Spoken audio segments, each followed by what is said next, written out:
ദൈവനാമത്തിന്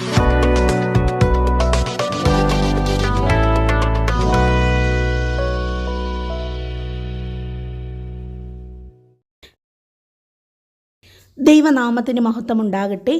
എല്ലാവർക്കും നമ്മുടെ ചാനലിലേക്ക് സ്വാഗതം.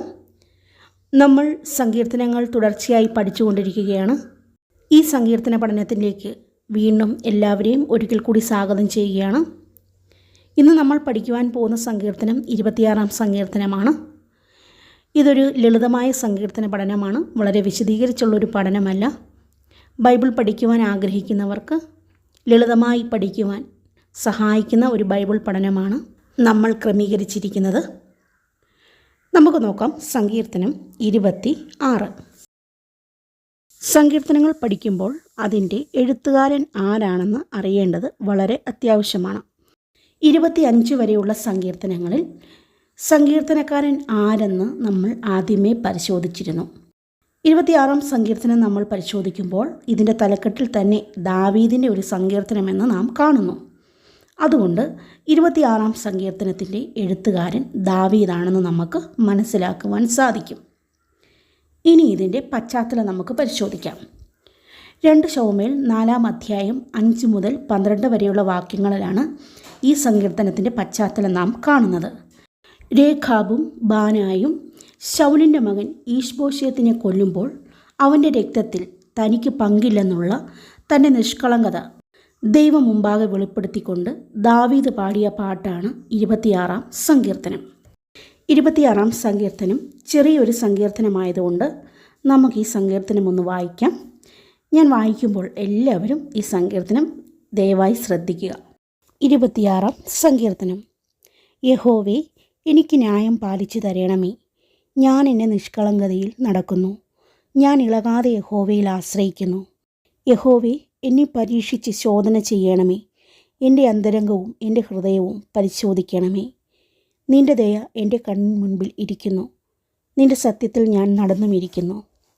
വ്യർത്ഥന്മാരോടുകൂടെ ഞാൻ ഇരുന്നിട്ടില്ല.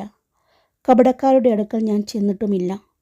ദുഷ്പ്രവർത്തിക്കാരുടെ സംഘത്തെ ഞാൻ പകച്ചിരിക്കുന്നു. ദുഷ്ടന്മാരോടുകൂടെ ഞാൻ ഇരിക്കുകയുമില്ല. സ്തോത്രസ്വരം കേൾപ്പിക്കേണ്ടതിനും നിൻ്റെ അത്ഭുത പ്രവൃത്തികളെയൊക്കെയും വർണ്ണിക്കേണ്ടതിനും ഞാൻ കുറ്റമില്ലായ്മയിൽ എൻ്റെ കൈകളെ കഴുകുന്നു. യഹോവേ, ഞാൻ നിൻ്റെ യാഗപീഠത്തെ വലം വയ്ക്കുന്നു. യഹോവേ, നിൻ്റെ ആലയമായ വാസസ്ഥലവും നിൻ്റെ മഹത്വത്തിൻ്റെ നിവാസവും എനിക്ക് പ്രിയമാകുന്നു. പാപികളോടുകൂടെ എൻ്റെ പ്രാണനെയും രക്തപാതകന്മാരോടുകൂടെ എൻ്റെ ജീവനെയും സംഹരിച്ച് കളയരുതേ. അവരുടെ കൈകളിൽ ദുഷ്കർമ്മമുണ്ട്. അവരുടെ വലം കൈ കോഴ നിറഞ്ഞിരിക്കുന്നു. ഞാനോ എൻ്റെ നിഷ്കളങ്കതയിൽ നടക്കും. എന്നെ വീണ്ടെടുത്ത് എന്നോട് കൃപ ചെയ്യണമേ. എൻ്റെ കാലടി സമനിലത്ത് നിൽക്കുന്നു. സഭകളിൽ ഞാൻ യഹോവയെ വാഴ്ത്തും. ഇനി ഈ സങ്കീർത്തനത്തിൻ്റെ വിഭജനം നമുക്ക് നോക്കാം. ഇതിൻ്റെ 1 മുതൽ 3 വരെയുള്ള വാക്യങ്ങൾ ദാവീദ് തൻ്റെ നിഷ്കളങ്കത ദൈവം മുമ്പാകെ വെളിപ്പെടുത്തിക്കൊണ്ട് ദൈവത്തോട് അപേക്ഷിക്കുന്നു.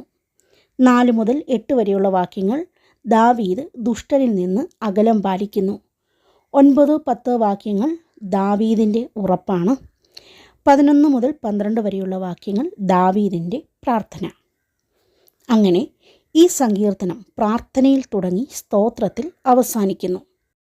ഈ സങ്കീർത്തനത്തിൻ്റെ ഓരോ ഭാഗങ്ങളും വിശദീകരിക്കുന്നതിനേക്കാൾ ചുരുക്കത്തിൽ ഈ സങ്കീർത്തനത്തിലൂടെ ദാവീദിൻ്റെ ജീവിതത്തിലെ 2 പ്രധാനപ്പെട്ട കാര്യങ്ങൾ നമുക്ക് കാണുവാനും പഠിക്കുവാനും കഴിയും. ഒന്നാമതായി ദാവീദിൻ്റെ തീരുമാനം, രണ്ടാമതായി ദാവീദിൻ്റെ പ്രാർത്ഥന. ഈ 2 കാര്യങ്ങളാണ് പ്രധാനമായും ഈ സങ്കീർത്തനത്തിലൂടെ നമുക്ക് മനസ്സിലാക്കുവാൻ കഴിയുന്നത്. നമുക്ക് നോക്കാം ദാവീദിൻ്റെ തീരുമാനം. ദാവീദിൻ്റെ തീരുമാനത്തെ 3 കാലങ്ങളായി ബന്ധപ്പെടുത്തിയാണ് ഇവിടെ പറഞ്ഞിരിക്കുന്നത്. ഭൂതകാലം, ഭാവികാലം, വർത്തമാനകാലം. അങ്ങനെ തൻ്റെ തീരുമാനത്തെ 3 കാലങ്ങളുമായി ബന്ധപ്പെടുത്തി ഇവിടെ പറഞ്ഞിരിക്കുന്നു. 3-ാം വാക്യത്തിൽ ഭൂതകാലത്തിൽ ദാവീദ് എങ്ങനെയായിരുന്നു എന്ന് ഇവിടെ കാണുന്നു. 3-ാം വാക്യം ഇങ്ങനെയാണ് വായിക്കുന്നത്: നിൻ്റെ ദയ എൻ്റെ കണ്ണിൻ മുൻപിലിരിക്കുന്നു. നിൻ്റെ സത്യത്തിൽ ഞാൻ നടന്നുമിരിക്കുന്നു. അപ്പോൾ ദാവീദ് പറയുകയാണ് കഴിഞ്ഞ നാളുകളിൽ താൻ എങ്ങനെയായിരുന്നുവെന്ന്. താൻ നടന്നിരിക്കുന്നു.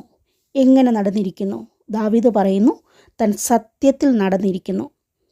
ഇനി ഭാവി കാലത്തെക്കുറിച്ച് ദാവീദ് പറയുകയാണ് 11-ാം വാക്യത്തിൽ.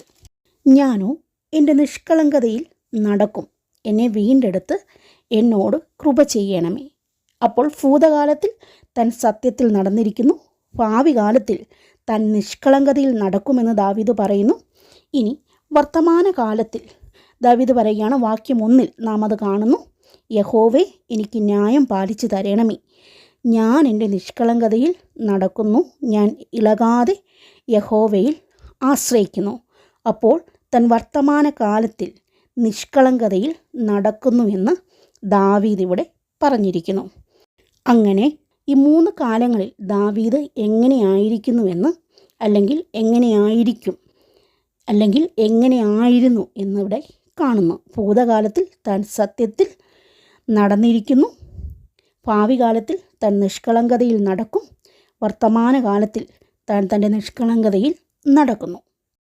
ഇനി മറ്റൊരു രീതിയിൽ ചിന്തിച്ചാൽ ദാവീദിൻ്റെ മറ്റൊരു സ്വഭാവത്തെ അല്ലെങ്കിൽ ഒരു തീരുമാനത്തെ നമുക്ക് കാണുവാൻ കഴിയും. ഇതിൻ്റെ 4-ാം വാക്യത്തിൽ ദാവീദ് ഭൂതകാലത്തിൽ എങ്ങനെയായിരുന്നു എന്ന് ഇവിടെ കാണുന്നു. 4-ാം വാക്യത്തിൽ ഇങ്ങനെയാണ് വായിക്കുന്നത്.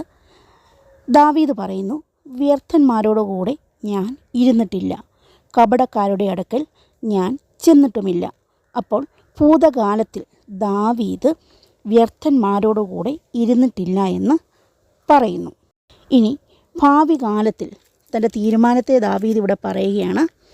5-ാം വാക്യത്തിൽ ദാവീദ് പറയുന്നു, ദുഷ്പ്രവർത്തിക്കാരുടെ സംഘത്തെ ഞാൻ പകച്ചിരിക്കുന്നു, ദുഷ്ടന്മാരോടുകൂടെ ഞാൻ ഇരിക്കുകയുമില്ല.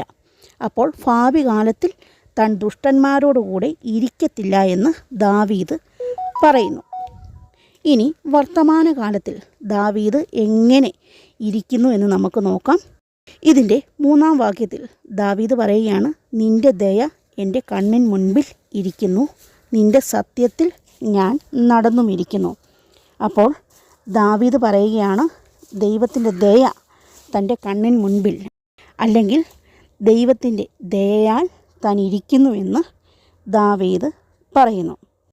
അപ്പോൾ നാം ഇവിടെ കാണുന്നു, ദാവീദ് ഭൂതകാലത്തിൽ വ്യർത്ഥന്മാരോടുകൂടെ ഇരുന്നിട്ടില്ല, ഭാവി കാലത്തിൽ ദുഷ്ടന്മാരോടുകൂടെ ഇരിക്കുകയുമില്ല, വർത്തമാനകാലത്തിൽ കർത്താവിൻ്റെ ദയയിൽ താൻ ഇരിക്കുന്നുവെന്ന് ദാവീദ് ഇവിടെ പറയുന്നു. അങ്ങനെയെങ്കിൽ ദാവീദിൻ്റെ ഉറച്ച തീരുമാനത്തെയാണ് ഈ സങ്കീർത്തനത്തിലൂടെ നാം കാണുന്നത്. ഇനി രണ്ടാമതായി ദാവീദിൻ്റെ പ്രാർത്ഥന നമുക്കൊന്ന് ശ്രദ്ധിക്കാം. ഈ സങ്കീർത്തനത്തിൻ്റെ 11-12 വാക്യങ്ങളിൽ ദാവീദിൻ്റെ ശക്തമായ പ്രാർത്ഥനയും സ്തുതിയും നമുക്ക് കാണുവാൻ കഴിയും. 11-12 വാക്യങ്ങൾ ഇങ്ങനെയാണ് വായിക്കുന്നത്. ഞാനോ എൻ്റെ നിഷ്കളങ്കതയിൽ നടക്കും, എന്നെ വീണ്ടെടുത്ത് എന്നോട് കൃപ ചെയ്യണമേ. എൻ്റെ കാലടി സമനിലത്ത് നിൽക്കുന്നു, സഭകളിൽ ഞാൻ യഹോവയെ വാഴ്ത്തും. ദാവീദ് തൻ്റെ പ്രശ്നങ്ങളുടെ നടുവിൽ ദൈവത്തോട് പ്രാർത്ഥിക്കുകയും ദൈവത്തെ സ്തുതിക്കുകയും ചെയ്യുന്നു. ധാരാളം പ്രാർത്ഥിക്കുന്ന ദൈവ പൈതലിന് ധാരാളം സ്തുതിക്കാൻ ദൈവം വക നൽകും. ഇവിടെ തൻ്റെ മുമ്പിലുള്ള വിഷയത്തെക്കാളും ദൈവത്തെ ആരാധിക്കുന്നതിനും സ്തുതിക്കുന്നതിനും ദാവീദ് പ്രാധാന്യം കൽപ്പിക്കുന്നു. അപ്രകാരം നാമും നമ്മുടെ പ്രശ്നങ്ങളെക്കാൾ വലുതായി ദൈവത്തെ സ്തുതിക്കുന്നതിന് പ്രാധാന്യം നൽകണമെന്ന് ഈ സങ്കീർത്തനം നമ്മെ പഠിപ്പിക്കുന്നു. ദാവീദ് അറിയാത്ത വിഷയം ദാവീദിന് നേരെ ഉയർന്നു വന്നപ്പോൾ തളർന്നു പോകേണ്ട സ്ഥാനത്ത് താൻ ദൈവത്തിൽ ആശ്രയിക്കുന്നു. അങ്ങനെയെങ്കിൽ ദാവീദിൻ്റെ ജീവിതത്തിലെ 2 പ്രധാന സ്വഭാവങ്ങൾ, അല്ലെങ്കിൽ തൻ്റെ ജീവിതത്തിലെ 2 പ്രധാനപ്പെട്ട കാര്യങ്ങൾ ഇവിടെ കാണുവാൻ കഴിയും. പ്രിയമുള്ളവരെ, വിശ്വാസ ജീവിതത്തിൽ നാം മനസ്സറിയാത്ത പ്രശ്നങ്ങൾ നമ്മുടെ നേരെ ഉയർന്നു വരുമ്പോൾ ദൈവത്തിൽ ആശ്രയിച്ച് ശക്തിപ്പെടുവാൻ ദാവീദിനെ പോലെ നമുക്കും ദൈവം ഇടയാക്കട്ടെ. ഈ സങ്കീർത്തനം എല്ലാവർക്കും ഇഷ്ടപ്പെട്ടു എന്ന് വിചാരിക്കുന്നു. അടുത്ത സങ്കീർത്തനവുമായി വരുന്നത് വരെ എല്ലാവരെയും ദൈവം അനുഗ്രഹിക്കട്ടെ, സൂക്ഷിക്കട്ടെ. God bless you all.